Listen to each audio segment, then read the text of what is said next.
Endi siz ham Excel dasturida tekinga sun'iy intellekt imkoniyatlaridan foydalansangiz bo'ladi. Buning uchun Glownail oynasining Nastroyka bo'limidan GPT for Microsoft Excel dasturini o'rnatib olamiz. O'rnatilgandan so'ng sun'iy intellekt funksiyalari ham Excelning asosiy funksiyalar qatoriga qo'shiladi. Keling, bir nechta funksiyalarni ishlatib ko'ramiz. Birinchisi AI Ask funksiyasi.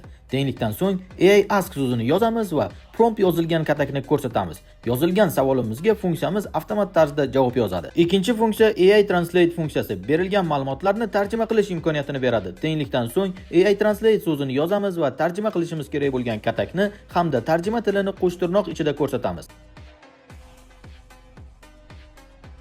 Uchinchi funksiya AI Format funksiyasi. Berilgan ma'lumotlarni formatini o'zgartirish imkoniyatini beradi. Tenglikdan so'ng AI format so'zini yozamiz va formatini o'zgartirishimiz zarur bo'lgan katakni belgilaymiz. Keyin esa format bo'yicha izoh yozamiz. Masalan, katta harflarda yozilsa. Ko'rib turganingizdek, sun'iy intellekt ishimizni osonlashtirdi. Bu hali hammasi emas. Ushbu dasturning yana bir qancha funksiyalari bor.